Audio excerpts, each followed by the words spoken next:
morning, Schroeder Raiders. Today is our first episode of our interview special with the Schroeder News Crew.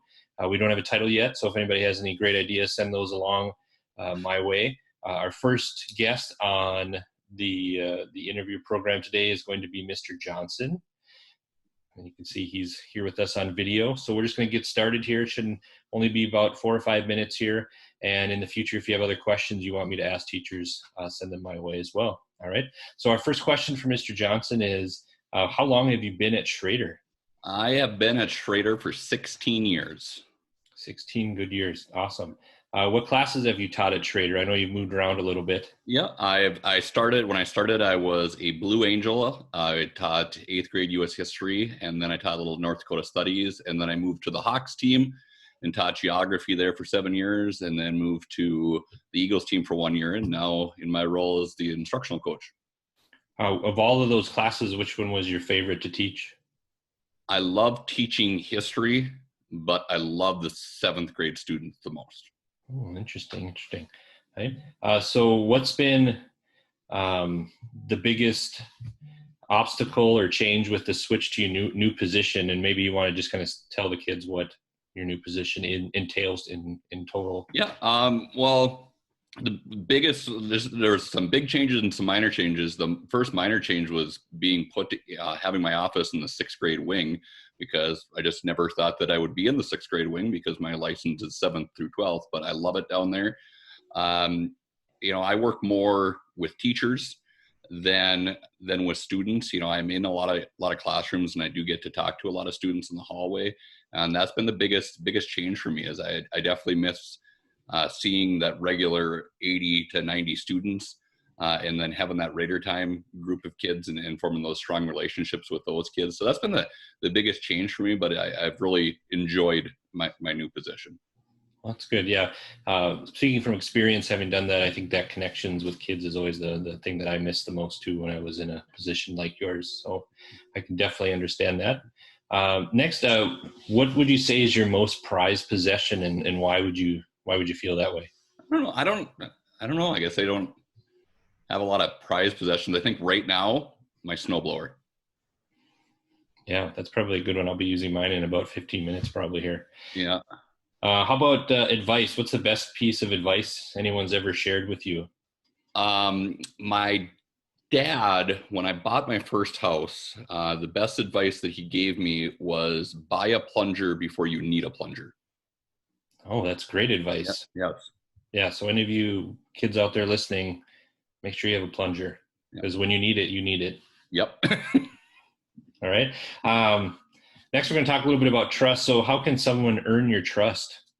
You don't have to do much. I tend to be one of those people that I trust people early on. And, if I confide in you with something that maybe I want it to stay between us, and as long as you keep it between us, and I know you did, that you have my trust. Perfect. What about losing trust? I guess would be, breaking that confidence. If I told you something that I expected to be between you and I, and then you went and I found out that you spread that to somebody else, that'd definitely be something that I would lose my trust in you. And at that aspect, it'd be really tough to gain that trust back. Yeah, sometimes it's tough to get it back once it's broken, right? Yeah. If you could spend the day with a famous person from history or the present, who would it be and why? I don't know. Like I thought of like two people. Like, I'm not the most religious person in the world, but like meeting Jesus would be pretty powerful. But if it's more recent, I'd really, really love the opportunity to meet President Obama. Oh, nice. I was thinking you would have some kind of professional wrestler thrown in there, but maybe the next day for that. There's so many. Last of our longer questions here. Who is a teacher or coach that had an impact on your life, and why were they important? Well, I had a lot of great teachers when I was in high school. I think it's the ones that I enjoyed the most are the ones that I could actually have real conversations outside of the subject matter with. But the one teacher that I think of all the time as being the most impactful on me is my algebra and geometry teacher in high school, and it had nothing to do with me enjoying those classes. Sorry, Mr. Schroeder, I hated math when I was in school, and I wasn't very good at it. but I always recognized that Mr. Larson was his name. I always recognized that he was the first teacher at school every day. He was one of the last to leave every day. We could meet with him. There were times where we had study sessions at his house. He was always available to his students. And I always thought if I become a teacher, that's the type of teacher that I want to be. I want to be there for the students as much as I possibly can. So he always had an impact on me. I just wish my grades were a little bit better in his class. Well, at this point, there's not much you can do about it. Maybe you could go back and try and get him up a little bit. Have you told Mr. Larson how he's kind of impacted you? Have you talked to him since? Yeah. Honestly, I didn't tell him that much when I was a student, but after I started teaching, I did. Good. Yeah, that's always nice as a teacher to hear back from kids, whether it's, what they're doing or if you made an impact on their life. That's always pretty awesome. Absolutely. All right, now we're going to get into our rapid fire questions, and these questions are going to come fast, and they're going to really tell us what makes Mr. Johnson tick. You might find that you have some similarities with him. You might find that he is stranger than you thought. We'll just kind of see how he answers these questions here. So, all right, here's our first one. Do you hit the snooze button, or do you get up immediately when that alarm goes off? I have never in my life hit the snooze button. I do not trust it. So I trust people. I do not trust the snooze button. No trust to the snooze button. Wow, interesting. Okay. What was the last thing you read digitally or in print? Digitally,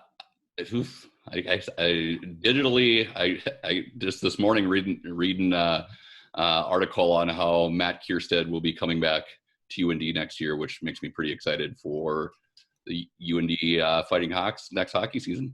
Yeah, that's a big news around here.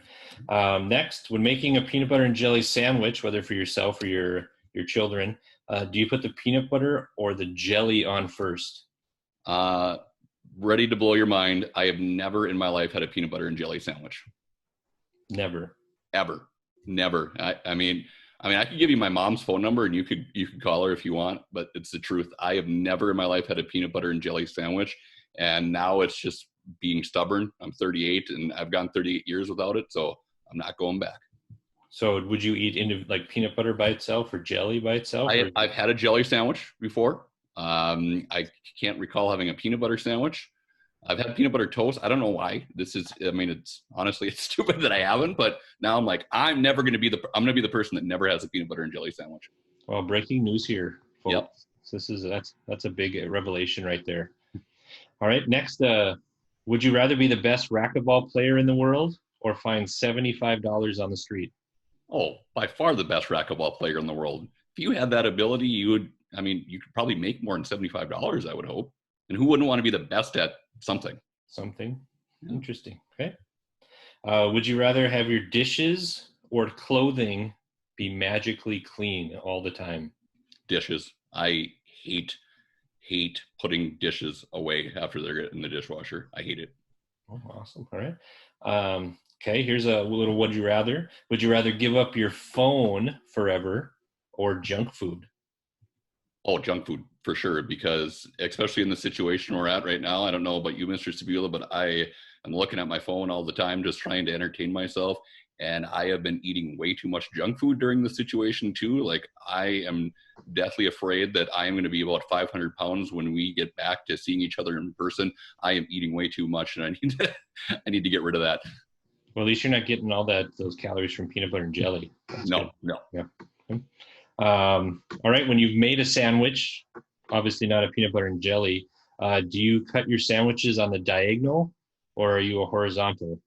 Always diagonal. Yeah, that's me too. I grew up with the horizontal, and as soon as I could make mine, it was always diagonal. I think it's more aesthetically pleasing too. Yep. Makes you feel like it's a little fancier, I think, too. Absolutely. Okay, this one has three options here. Okay, yeah. Pancakes, waffles, or French toast? I love them all. I love them all. I would prefer French toast, but in my house, pancakes is what happens most often. Yeah. Can't beat good piece of French toast. It's the best. Right? This one is, we're going to call this one the Mr. Halverson question.